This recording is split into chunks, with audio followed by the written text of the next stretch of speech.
Hello students, आज हम लोग क्लास 12 रसायन विज्ञान की कार्बनिक रसायन के अंतर्गत नाम या नेम अपक्रियाओं के अंतर्गत हैलोफॉर्म अपक्रिया को डिस्कस करेंगे। देखिए, हैलोफॉर्म अपक्रिया क्या होती है। एथिल अल्कोहल एस्टेल्डिहाइड व मेथिल कीटोन। मेथिल कीटोन क्या होते हैं, जिसमें मेथिल ग्रुप उपस्थित होना चाहिए कीटोन में।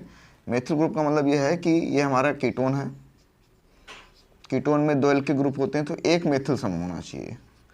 अगर एक मेथिल समूह उपस्थित है तो मेथिल कीटोन को हाइड्रोजन H2 और डाइल्यूट या तनु NaOH या KOH के साथ जब गर्म करते हैं तो हाइलोफॉर्म यौगिक, हाइलोफॉर्म का मतलब होता है CH(X3), जिसके अंतर्गत कंपाउंड बनते हैं क्लोरोफॉर्म CHCl3, ब्रोमोफॉर्म CHBr3 और CHI3 यौगिकों का निर्माण होता है। हाइलोफॉर्म यौगिक बनते हैं। इस अपक्रिया को हाइलोफॉर्म अपक्रिया कहते हैं। तो सबसे पहले देखते हैं अल्कोहल में हाइलोफॉर्म अपक्रिया। तो अल्कोहल CH3 CH2OH होता है।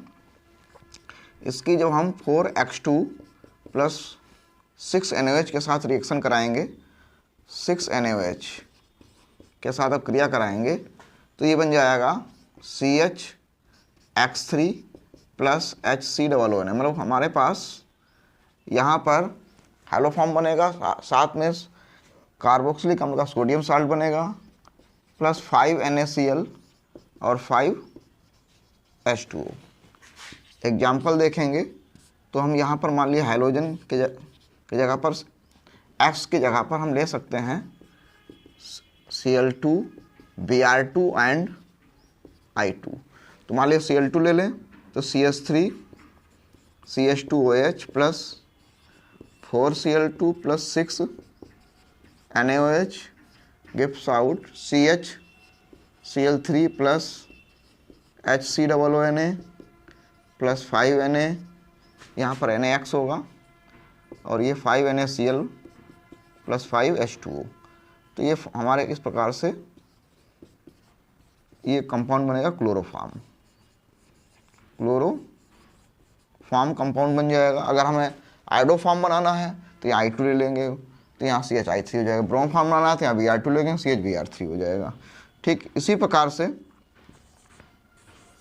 प्रकार से अगर हम एल्डिहाइड के साथ लिखेंगे तो यहाँ पर आएगा CH3 CHO plus 3X2 plus 4 NaOH।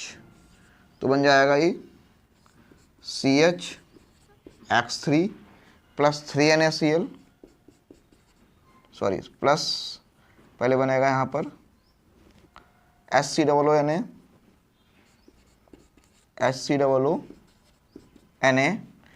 Plus 3NaCl 3NaX और प्लस 3H2। ऑक्सीजन यहाँ 3 और 2 5 ऑक्सीजन एटम हो गए और यहाँ भी देखिए 5 ऑक्सीजन एटम है, 4 ये हो गए 5 ये हो गए। इस प्रकार से बैलेंस हो जाएगी।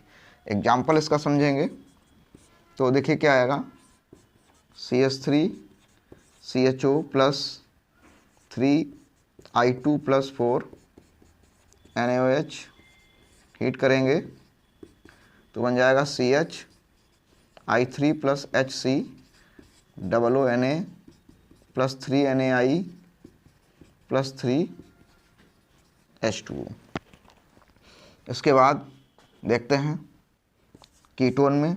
तो कीटोन में मान लिया हमारे प्रोपोनेंट 2 है, प्रोपेनोन 2, या मान लिया हमारे पास ये मेथिल कीटोन एक है जिसमें मेथिल ग्रुप उपस्थित है। तो इसकी hydrogen X2 3X2 plus 4 NaOH के साथ रिएक्शन हुई। तो देखिए यहाँ पर क्या होगा, जो CH3 समूह होता है ये हाइलोफॉर्म में बदल जाएगा, CHX3 बन जाएगा। RCO, ये RCO कीटोनिक ग्रुप है, यहाँ पर ONA जुड़ जाएगा तो RCOONA बनेगा प्लस 3NaX और प्लस 3H2O बन जाएगा। अगर हमारे पास यहाँ पर R की जगह पर CH3 हो, ये मेथिल कीटोन है जो हमने यहाँ पर बताया भी था, ये मेथिल कीटोन है, इसमें मेथिल ग्रुप उपस्थित है ये। अब ये CH3 C double bond CH3 है और हम 3Br2 ले लें यहाँ पर प्लस 4NaOH। इसको हीट करा दें तो बन जाएगा CH Br3 प्लस R की जगह पर CH3 आ गया, तो R की जगह पर यहाँ भी क्या आ जाएगा CH3 COO Na plus 3Na Br plus 3H2O। तो यहाँ पर हमने अल्कोहल में एथिल अल्कोहल के साथ में, एल्डिहाइड में एसिटल्डिहाइड के साथ में और कीटोन में हमने प्रोपेनोन 2 के साथ हाइलोफॉर्म अपक्रिया समझी जो है। स्टूडेंट्स अगर और बेहतर तरीके से हाइलोफॉर्म अपक्रिया सीखना चाहते हैं कि कौन कौन से अल्कोहल, कौन कौन से एल्डिहाइड व कौन कौन से कीटोन्स जो है हाइलोफॉर्म अपक्रिया देंगे तथा आयोडोफॉर्म टेस्ट या आयोडोफॉर्म परीक्षण कौन कौन से देते हैं और आयोडोफॉर्म परीक्षण क्या होता है, इसका एक विस्तृत वीडियो हमने बनाया हुआ है। इसका लिंक इस वीडियो के डिस्क्रिप्शन में पड़ा हुआ है, जहाँ से फुल हाइलोफॉर्म अपक्रिया को और बेहतर तरीके से समझ सकते हैं। अब हम लोग इसके आगे नेक्स्ट शार्ट नोट देखेंगे, वुड्स रिएक्शन। इसको नोट कर सकते हैं स्टूडेंट्स। हेलो स्टूडेंट्स, निम्न अपक्रियाओं के अंतर्गत अब सेकेंड वुड्स अपक्रिया देखते हैं। वुड्स अपक्रिया। वुड्स अपक्रिया क्या होती है? इस अपक्रिया द्वारा हम हाइलो एल्केन से हम एल्केन का निर्माण करते हैं, या जो है हाइड्रोकार्बन एल्केन का निर्माण करते हैं। क्या होता है? हाइलो एल्केन या एल्किल हैलाइड की शुष्क ईथर विलयन में सोडियम धातु से क्रिया कराने पर सममित एल्केन, सिमेट्रिकल एल्केन कैसे होते हैं कि ऐसे एल्केन जिसमें 2, 4, 6, 8, 10 मतलब सम नंबर ऑफ कार्बन आइटम उपस्थित होते हैं, तो ऐसे एल्केन का निर्माण करते हैं। ये क्रिया वुड्स अपक्रिया कहलाती है। इसको समझते हैं RX। R का मतलब हो गया एल्किल समूह, X का मतलब हाइड्रोजन हो गया, सोडियम धातु से रिएक्शन होगी। चूँकि यहाँ पर सम कार्बन वाले एल्केन बनते हैं, इसलिए इसके 2 मॉलिक्यूल लिए जाएंगे। RX, इसको उल्टा लिख लेंगे XR, और ये रिएक्शन होगी ड्राई ईथर के प्रेजेंस में। तो यहाँ पर ये देखिए 2NaX बन के अलग हो जाएगा और ये प्रोडक्ट बनेगा R, एल्किल ग्रुप आपस में जुड़ जाएंगे, R single bond R plus 2NaX, ये बन गया एल्केन। ठीक है स्टूडेंट्स। इसी प्रकार से या इसको हम ऐसे लिख सकते हैं, क्योंकि इसी के 2 मॉलिक्यूल होते हैं तो RX लिख सकते हैं, 2RX प्लस 2Na, तो ये निकल जाएगा ड्राई ईथर की प्रेजेंस में, ड्राई ईथर प्रेजेंस में। तो यहाँ पर R जुड़ जाएंगे, R single bond R plus 2NaX बन जाएगा। अब देखिए यहाँ पर X क्या होता है, यहाँ पर वेयर लिख लेंगे। X का मतलब मेनली जो होता है, हम Br2 और I2 लेंगे हाइड्रोजन के फॉर्म में। ठीक है, क्योंकि क्लोरो एल्केन जो होते हैं वो गैसेस फॉर्म में होते हैं, और एल्किल ग्रुप होते हैं, एल्किल समूह। एल्किल जो समूह जो R होता है, R सिंगल बॉन्ड, ये जो है 1 डिग्री एंड 2 डिग्री एल्किल समूह होंगे। 3 डिग्री एल्किल समूह जो है ये वुड्स अपक्रिया नहीं देते हैं। अब हम एग्जाम्पल के द्वारा समझेंगे इसको। जैसे हमारे पास है CH3, R की जगह पर ले लिया हमने CH3 और Br ले लिया X की जगह पर 2Na, उसको उल्टा लिख लेंगे Br CH3। ठीक है, यहाँ पर ड्राई ईथर हो जाएगा, ड्राई ईथर, तो ये बन के अलग हो जाएगा 2NaBr, बाई प्रोडक्ट हो गया 2NaBr। ठीक है स्टूडेंट्स। अब ये CH3 में CH3 जुड़ गया, बन गया C2H6 या CH3 single bond 6, CH3 single bond CH3 जो कि बन गया एथेन। क्या बन गया? एथेन। ये हमारे पास क्या था? ब्रोमोमेथेन। तो हमने क्या देखा यहाँ पर, 1 कार्बन से 2 कार्बन हो गए। ठीक है, इसी प्रकार से ये एग्जाम्पल नंबर फर्स्ट है। एग्जाम्पल नंबर सेकेंड, अगर हम कहें कि हमें आयोडो एथेन टू ब्यूटेन बनाना है, तो आयोडो एथेन का मतलब हो गया हमारे पास C2H5I है, और बनाना है हमें यहाँ पर इसको कन्वर्ट करना है ब्यूटेन मतलब C4H10 में, C4 H10 में इसे कन्वर्ट करना है, ठीक है। तो देखिए क्या होगा, आयोडो एथेन का मतलब हो गया C2H5I, सोडियम मेटल ले ली जाएगी, ठीक है स्टूडेंट्स। और इसी का सेकेंड मॉलिक्यूल लिया जाएगा I C2H5, ठीक है, I C2H5। अब ये क्या होगा, यहाँ पर NaI निकल जाएगा और प्रोडक्ट हमारा जो बनेगा ड्राई ईथर के प्रेजेंस में, ये ड्राई ईथर प्रेजेंस में ये C2 और C2 हो जाएंगे C4 और 5,5H10 मीन्स ब्यूटेन बन गया, और ये बन गया 2NaI। अब एक 2 डिग्री हैलो एल्केन देखते हैं। जैसे हमारे पास है आयोडोप्रोपेन, मान लिया आयोडोप्रोपेन है, ये 2 आयोडोप्रोपेन, यह है 2 आयोडोप्रोपेन, ठीक है। अब 2 आयोडोप्रोपेन की हमने सोडियम मेटल से रिएक्शन कराएंगे तो 2 मॉलिक्यूल लिए जाएंगे, इसमें पता होना चाहिए। तो ICH और ये CH3 हो गया, ये 2NaI बन के अलग हो जाएगा, रिएक्शन होगी ड्राई ईथर के प्रेजेंस में। तो 2NaI जब निकल जाएगा तो CH आपस में जुड़ जाएंगे, तो ये CH3, ये CH3, CH single bond CH, और इसके साथ ये CH3 एंड ये CH3, ठीक है स्टूडेंट। तो हमारे पास क्या प्रोडक्ट बनेगा यहाँ पर, 1 2 3 4, मतलब 2,3 डाई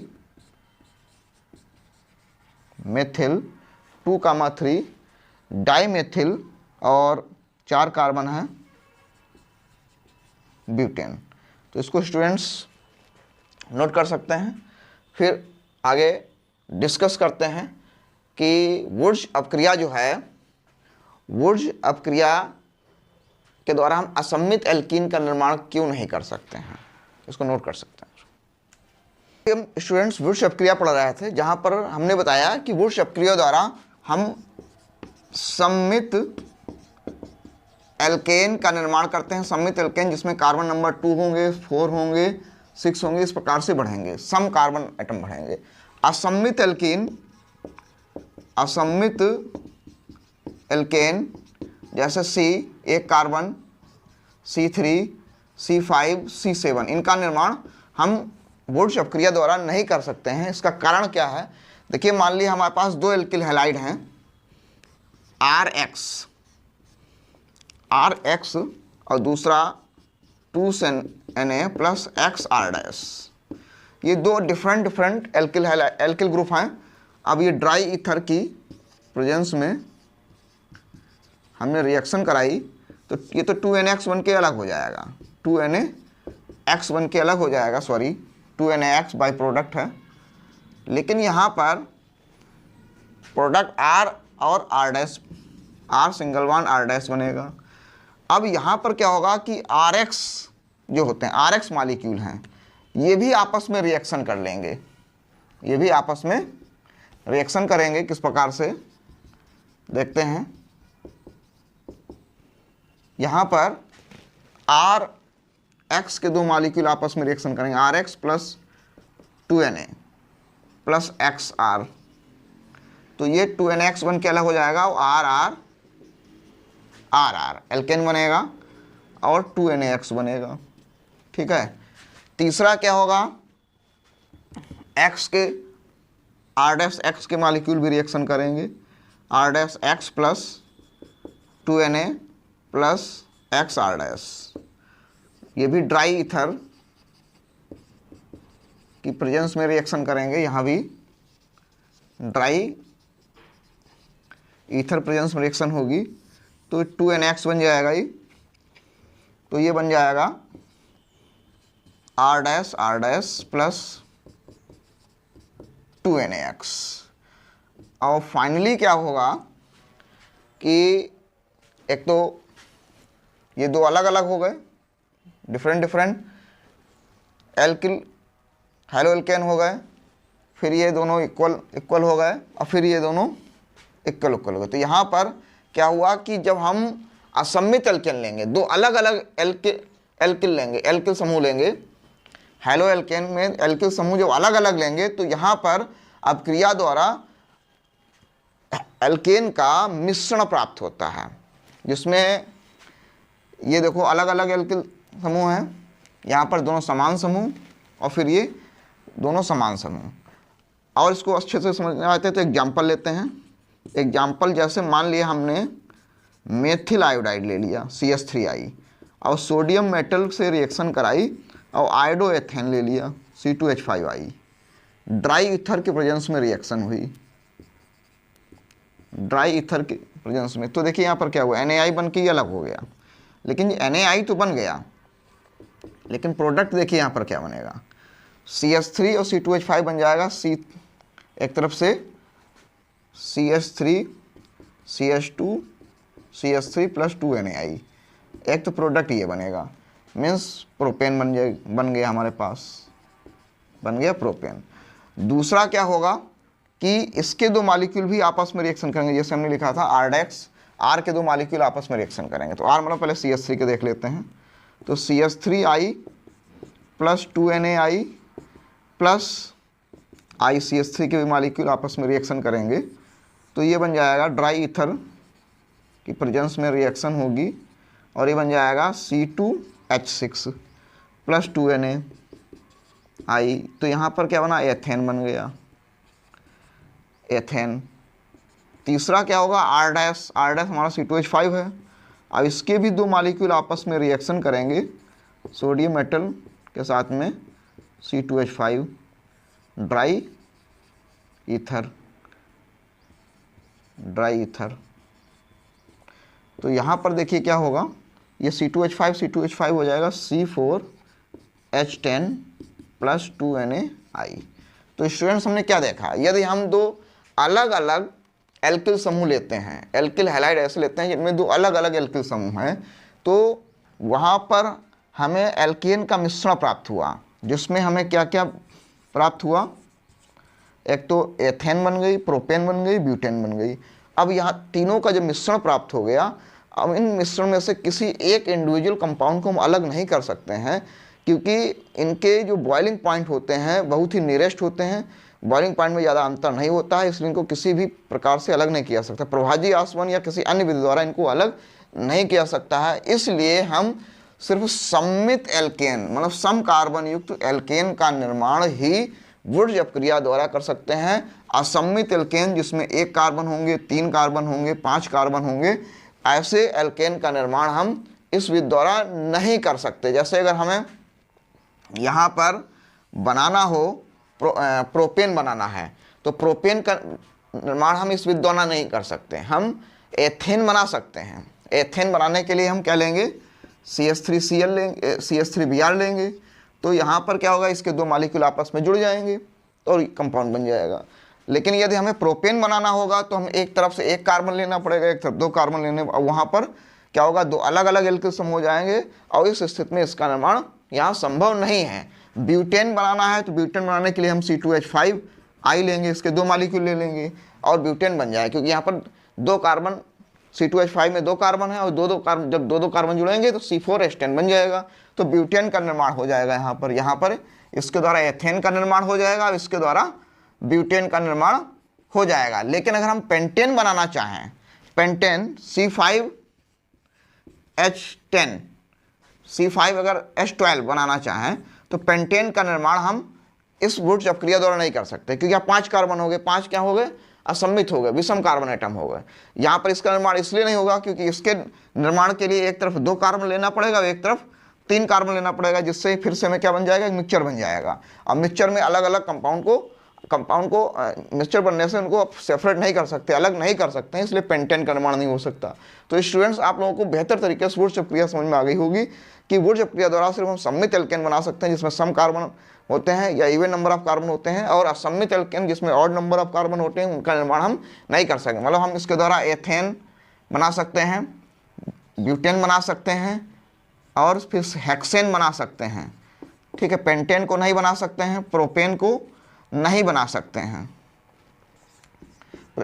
ना ही प्रोपेन बन सकती है, ना ही पेंटेन बन सकती है, ना ही हेप्टेन बन सकता है, ना ही हेप्टेन बन सकता है। इनका निर्माण इस क्रिया द्वारा नहीं वो किया जा सकता है। तो स्टूडेंट्स अब क्या समझ में आई हो तो इसको नोट कर लें, फिर आगे देखते हैं।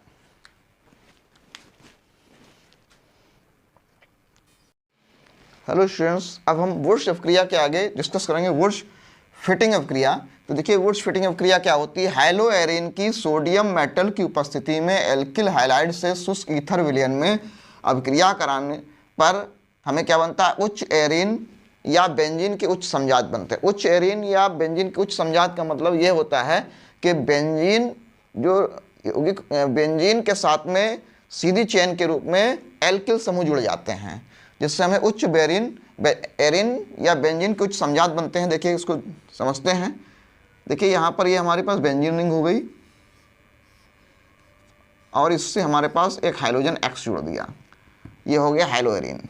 क्या हो गया, हैलो एरिन हो गया। अब हम सोडियम मेटल ले लेंगे उसी प्रकार से, और सोडियम मेटल की एल्किलाइड तो XR ले लेंगे, एल्किलाइड। उसी प्रकार से जैसे वुड्स में पढ़ाया गया था, ड्राई ईथर प्रेजेंस में रिएक्शन हो जाएगी। तो जैसे ही ड्राई ईथर प्रेजेंस में रिएक्शन होगी 2NX ये बाहर निकल जाएगा। अब यहाँ पर बेंजीन रिंग के साथ में R जुड़ जाएगा। तो बेंजीन रिंग के साथ में जो R जुड़ेगा एल्किल समूह, तो ये एल्किल बेंजीन बन जाएगा, एल्किल बेंजीन बनेगा। तो कह सकते हैं कि जो है यहाँ पर बेंजीन रिंग में एल्किल समूह का जुड़ना जो है ये वुड्स फिटिंग अपक्रिया कहलाती है। इसको उदाहरण द्वारा हम समझेंगे। ये हमारे पास क्लोरोबेंजीन है Cl, ये 2Na ले लिया हमने, और यहाँ पर Cl CH3 ले लिया। ड्राई ईथर प्रेजेंस में रिएक्शन होगी तो ये तुम्हारा निकल जाएगा पूरा पूरा 2NaCl। और 2NaCl निकलने के बाद हमें जो प्रोडक्ट बनेगा उसको सीधा करके लिख लेते हैं। ये बन जाएगा CH3 जुड़ जाएगा तो टॉलुइन बन जाएगी, और 2NaCl ये टॉलुइन हो गया, ये टॉलुइन हो गया। इसी प्रकार से दूसरा एग्जाम्पल देखते हैं। मान लिया हमारे पास ये ब्रोमोबेंजीन है और इसकी रिएक्शन सोडियम मेटल और एथिल ब्रोमाइड से हो रही है, CH2CH3 से। ये भी रिएक्शन उसी प्रकार से ड्राई ईथर प्रेजेंस में होगी तो ये 2NaBr निकल जाएगा, और ये बन जाएगा हमारे पास जो प्रोडक्ट बनेगा CH2CH3। इसे क्या पढ़ेंगे, एथिल बेंजीन। ये एथिल बेंजीन बन जाएगी। ठीक है, तो इस प्रकार से हम वुड्स फिटिंग अपक्रिया द्वारा बेंजीन रिंग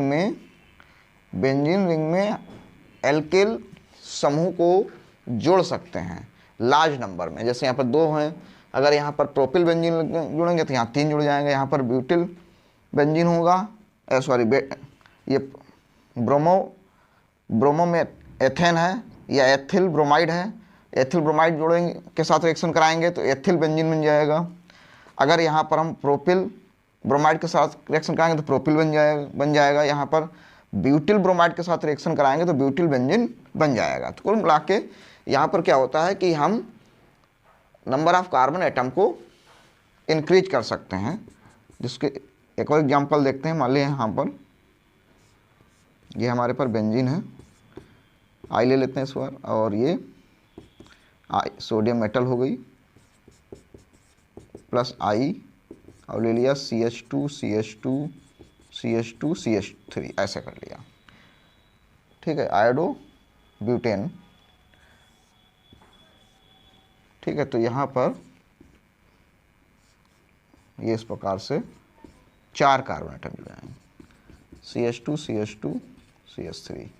तो इस प्रकार से हम बेंजीन रिंग में जो है अगर कार्बन एटम को उसकी चेन में बढ़ाना है तो हम वुड्स फिटिंग अपक्रिया का यूज कर सकते हैं, और साथ में बन जाएगा 2Na आई।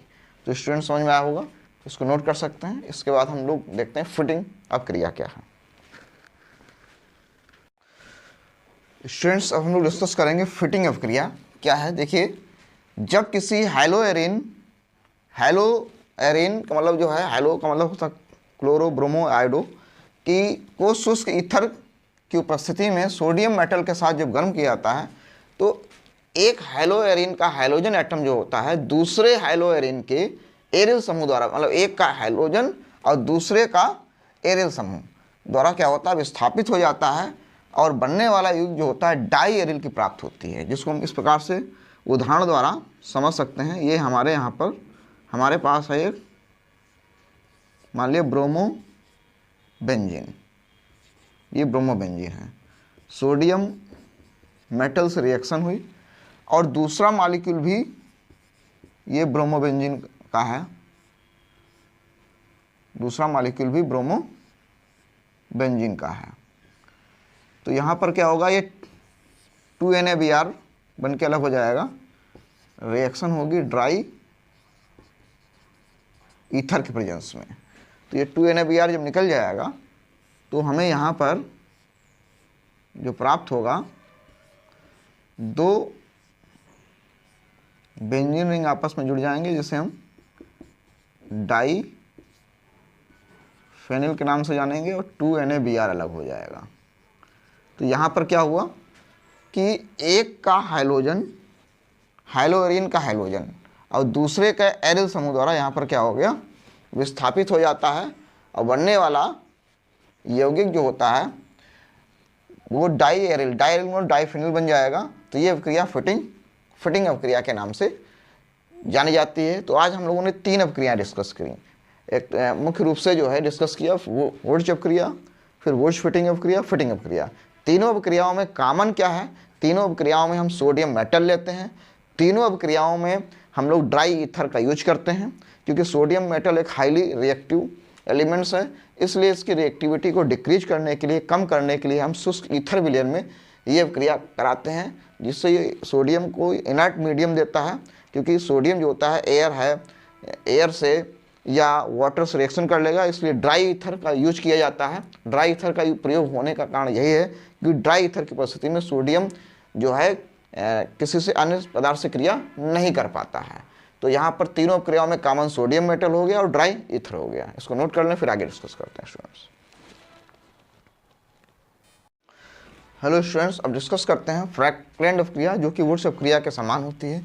बस यहाँ सोडियम मेटल की जगह पर हम जिंक मेटल का यूज करेंगे। एल्किल हाइलाइड की जिंक धातु से अपक्रिया कराने पर एल्केन बनते हैं। वुर्ज अपक्रिया के समान फ्रैक्लेंड अपक्रिया में भी केवल हम सममित एल्केन बना सकते हैं, क्योंकि यदि हम विषम कार्बन एटम लेंगे तो या जो हमें असममित एल्केन बनाना होगा तो वहाँ पर मिक्सचर बन जाएगा, जिसमें से एल्केन को एक इंडिविजुअल एल्केन को अलग नहीं किया जा सकता है। इसलिए हम केवल सममित एल्केन इस अपक्रिया द्वारा भी बनाते हैं। जैसे यहाँ पर RX लेंगे प्लस जिंक मेटल, और इसके 2 मॉलिक्यूल होंगे तो XR लिया जाएगा, ये ZnX2 बन के अलग हो जाएगा और R ये एल्केन हमें गेन कर लेंगे हम। इसका एग्जाम्पल देखते हैं। जैसे हमारे पास है C2H5I plus Zn plus I C2H5 ले लिया हमने, ठीक है। तो ये यहाँ पर ही इस प्रकार से जुड़ जाएगा और ये बन जाएगा ZnI2। क्या बनेगा, ZnI2, और ये बन जाएगा C4H10 ब्यूटेन, ये ब्यूटेन प्राप्त हो जाएगा। एक एग्जाम्पल और देखते हैं हम लोग। हमारे पास है 2 bromo butane CHBr CH3 CH2 1 2 3 4 2 bromo butane है। अब हम क्या करेंगे, जिंक मेटल ले लेंगे और फिर से same molecule CH CH3 CH2 CH3, ये क्या होगा, जिंक ZnBr2 बन के अलग हो जाएगा। अब देखिए प्रोडक्ट बनेगा हमारा यहाँ पर CH अब इस CH से क्या जुड़ा हुआ है, CH3 CH2 जुड़ा हुआ है, तो ऐसे लिख लेंगे हम CH3 CH2 CH और CH से जुड़ गया CH3, ये CH। ठीक इसी प्रकार से सेम इधर से होगा CH CH3 CH2 CH3, 1 2 3 4 5 6, तो बन जाएगा 3,4 di methyl 3,4 di methyl hexane, ये हमारा प्रोडक्ट बन जाएगा। इस प्रकार से हम अलग अलग एग्जाम्पल के द्वारा इसको समझ सकते हैं। इसको नोट कर लें स्टूडेंट्स।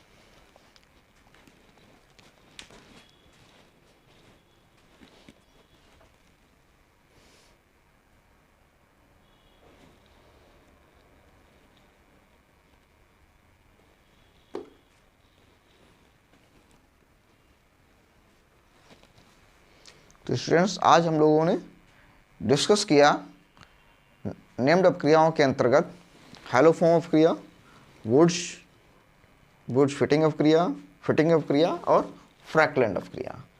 तो इसमें वुड्स फिटिंग और जो